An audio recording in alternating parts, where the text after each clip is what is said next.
Hi, this is Dr. Robert Brueck coming to you once again with what's new in cosmetic surgery. One of the things that's exciting about cosmetic surgery is that every time you turn around, there's a new product, a new service, a new technique.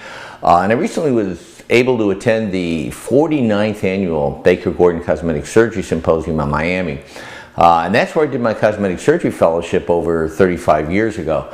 Doctors Thomas Baker and Howard Gordon, who since is retired, in fact Dr. Baker's retired, were two of the pioneers, if you will, in cosmetic surgery in America. And every year they have this symposium, and it's really exciting because it was really the first symposia that really did live surgical demonstrations. So we sit in an auditorium and there are live demonstrations of surgery being done by some of the premier cosmetic surgeons in the country. So what I want to do is share with you some of the nuances, if you will, of cosmetic surgery. We'll talk about three things. We'll talk about some of the nuances in facelifting, breast augmentation, and rhinoplasty. With regard to facelifting, one of the presenters at this meeting talked about why he doesn't open the neck. You know, when we look at the neck and we look at the face in cosmetic surgery, we're always looking for ways to rejuvenate the face. And I always tell my patients, in the neck, in the face, two things happen as we age. Number one, the skin thins. Number two, we lose volume.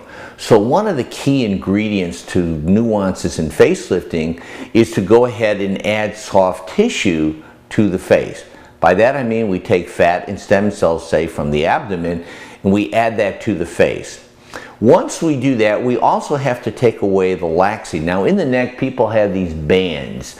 I see that probably 80–90% of the time in my patients that are requesting facial cosmetic surgery.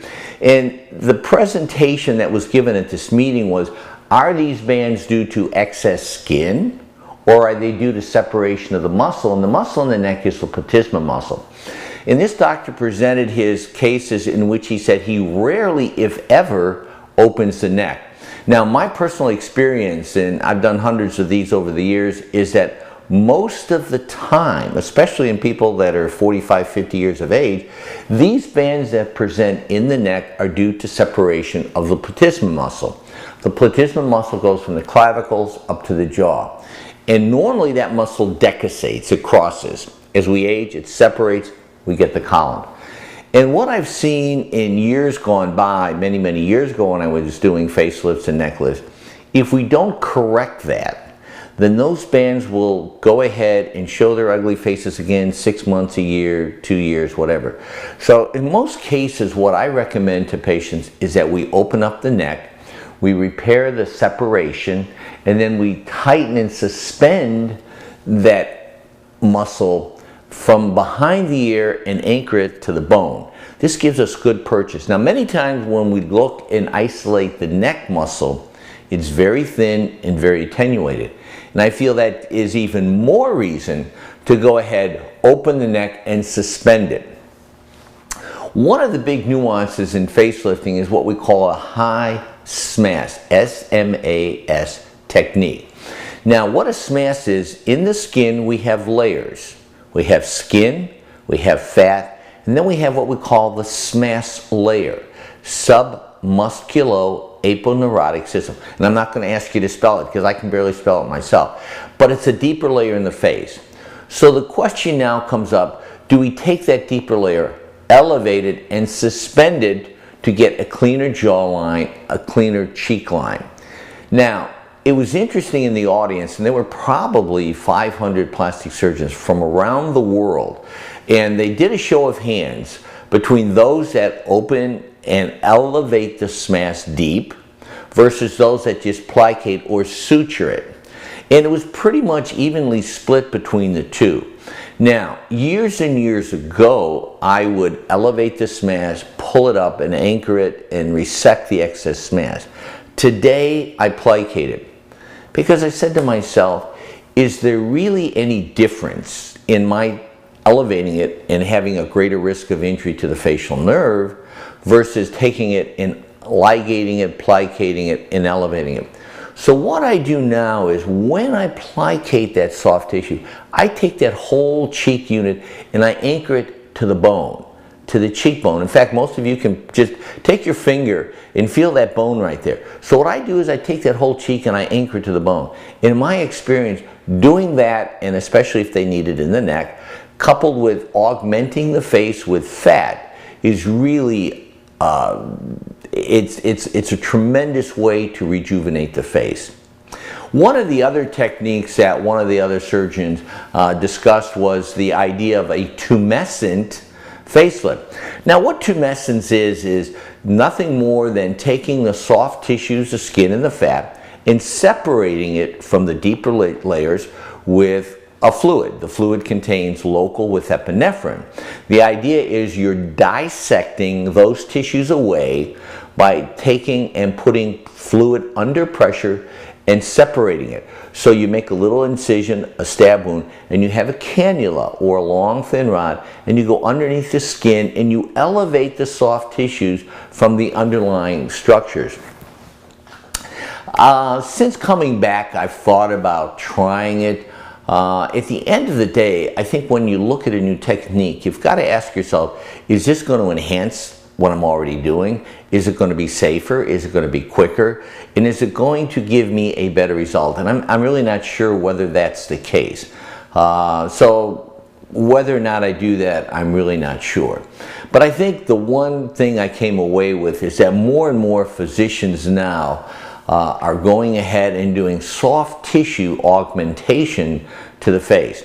Now there are some new products on the market such as Voluma, which just came out with Juvederm, which is a soft tissue substitute, hyaluronic acid, that supposedly lasts up to 2 years.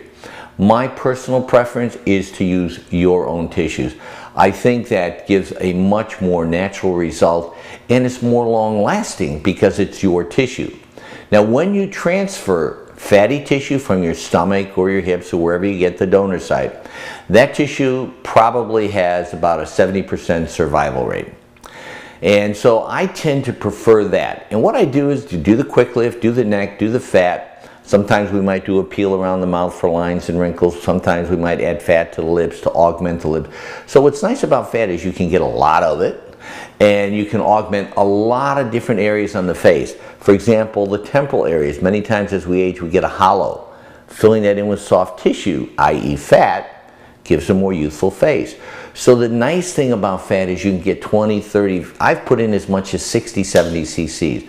So it really, really enhances what we can do to make the face look a lot younger.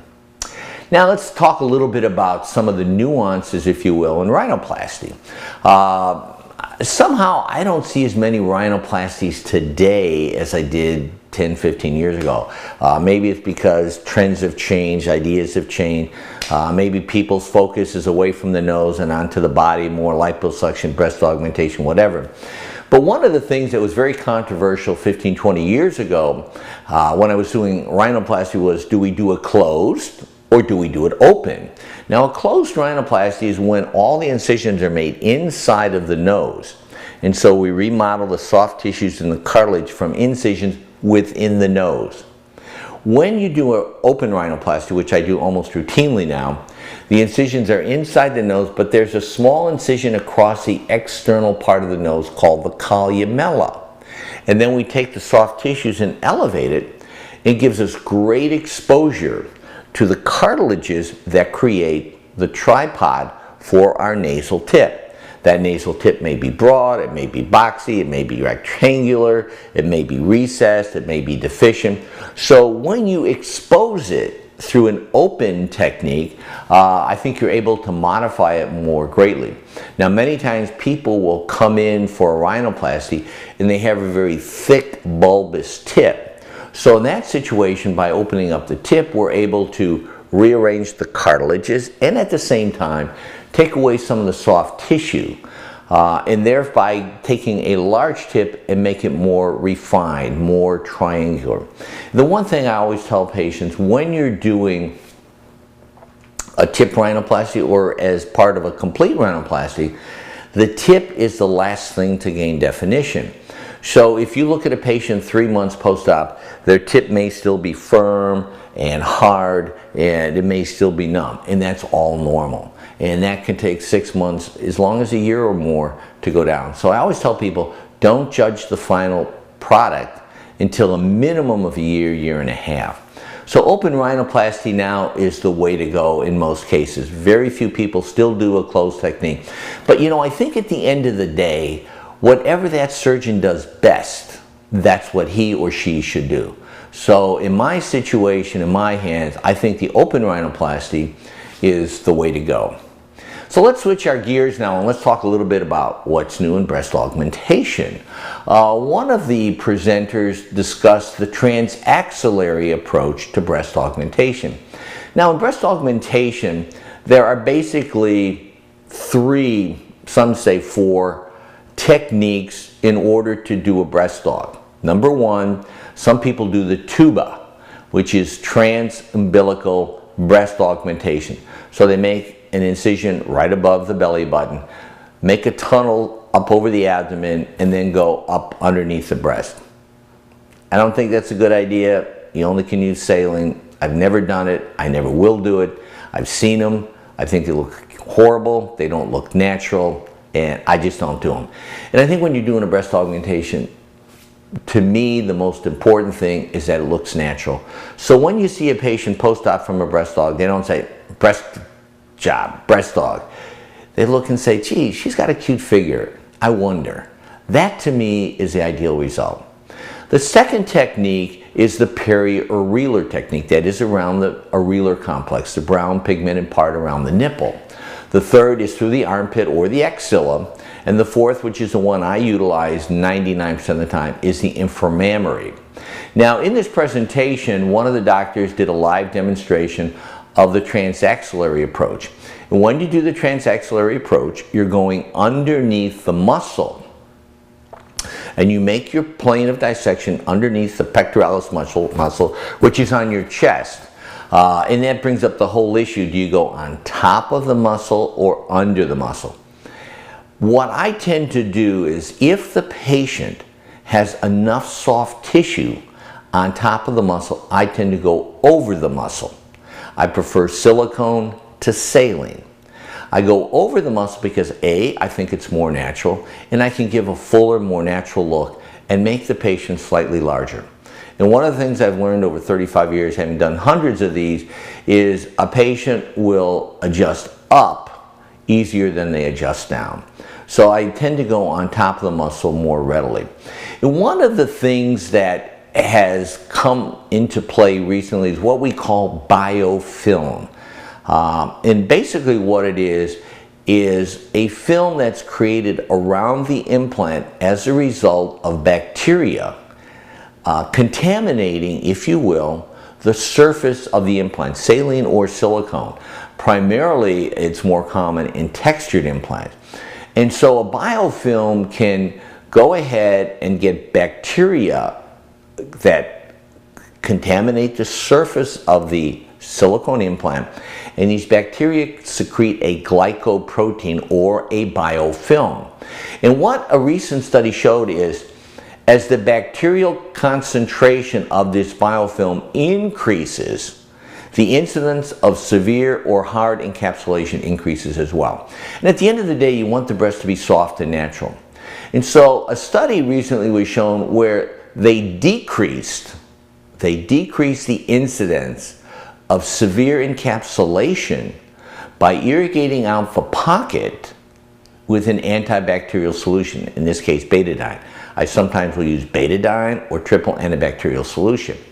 It's also one of the reasons I don't like to use the axilla or the periareolar, because on the periareolar incision, you're right there by the breast duct, the nipple, where there are a tremendous number of bacteria.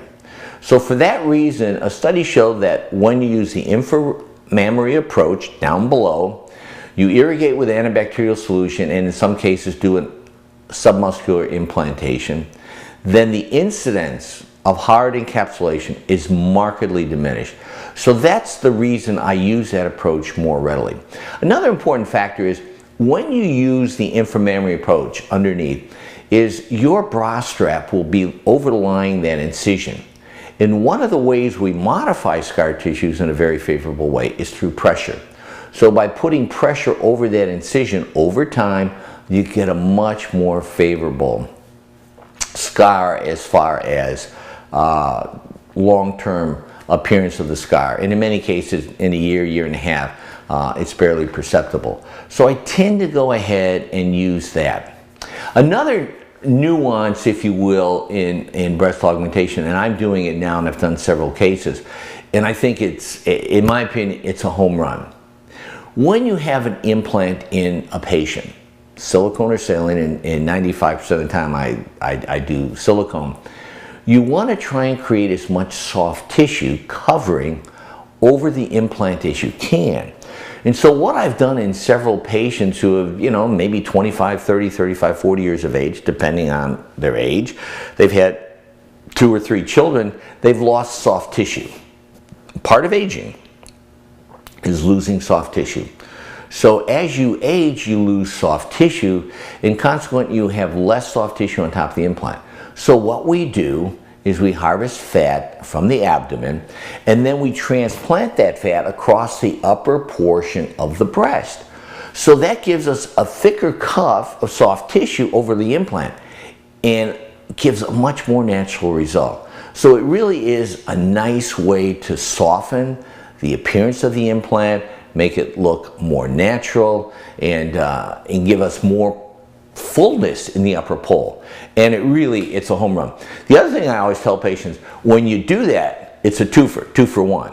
In other words, you're getting a nicer, more natural look to your augmentation. You're also getting rid of some of the soft tissue of your abdomen, i.e. a smaller abdomen or less fullness in your flanks or whatever. So it really is a nice benefit and gives you a much better and a more natural looking result.